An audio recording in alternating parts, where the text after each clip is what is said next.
J'ai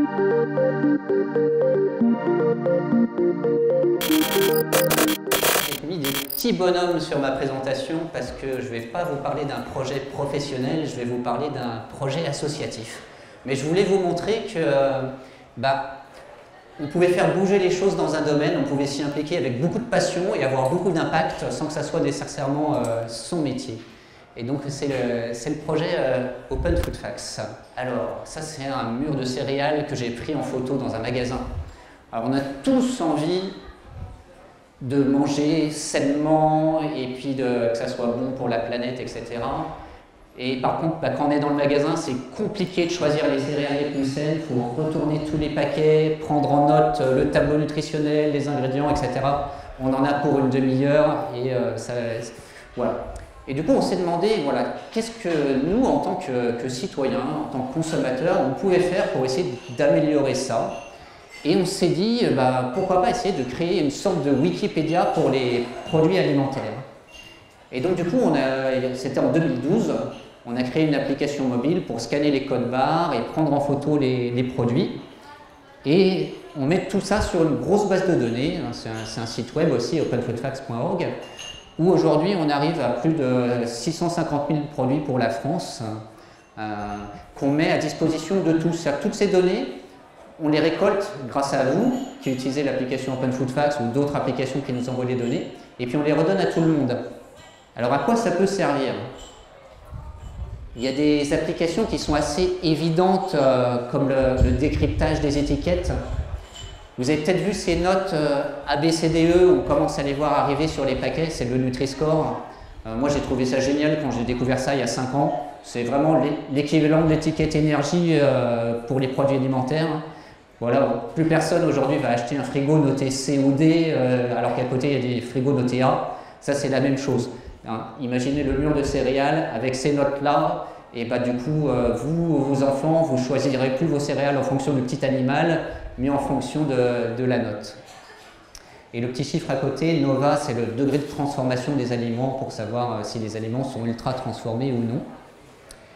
Et puis, donc on fait une grosse base de données sur les produits alimentaires, et puis ce qui est intéressant, moi ce que j'avais tout de suite envie de faire avec la base de données, c'était de comparer les produits entre eux. Et donc, une des premières choses que j'ai fait, c'est de permettre de créer des graphiques. Alors, on ne voit pas très bien là, mais sur le site Open Food Facts, vous pouvez dire je veux voir toutes les céréales pour petit déjeuner, donc on en a 2000.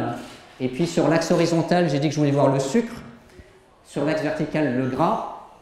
Et puis là, après, on balade sa souris, et ça, c'est les Smacks, des bonnes céréales de blé soufflé. J'adorais ça quand j'étais petit. Et donc c'est 43% de sucre. Alors ces données, elles servent aussi à plein d'autres choses. Donc on fait de l'open data, des données ouvertes, on les donne à tout le monde. Et il y a plus d'une centaine d'entreprises en fait, qui se servent de nos données pour faire d'autres applications. Il y a plus d'une dizaine de startups qui se sont créées avec nos données. Vous connaissez tous Yuka par exemple. Donc Yuka s'est créé en utilisant la base de données Open Food Facts, tout comme plein d'autres applications. Donc ça permet de créer ça. Et puis, il y a d'autres utilisations qui me font énormément plaisir, c'est celle des chercheurs en santé publique.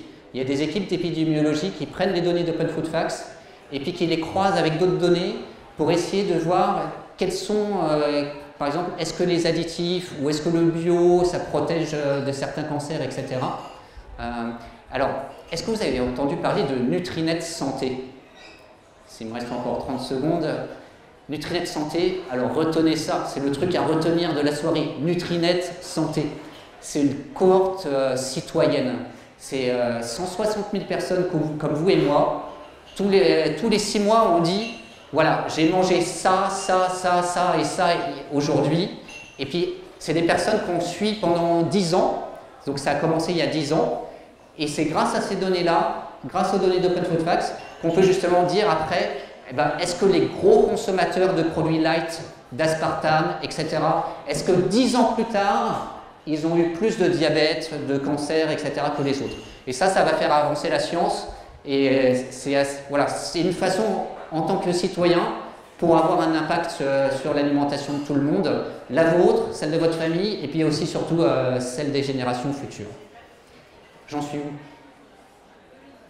2 minutes encore, hein. Bon, alors, vous avez tous des smartphones.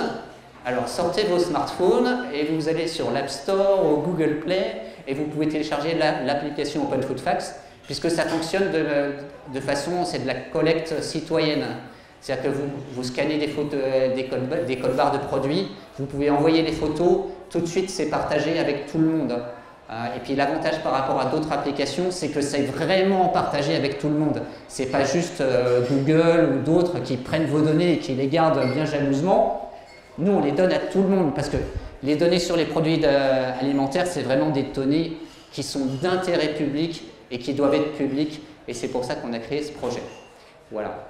Donc, merci beaucoup à toutes et tous.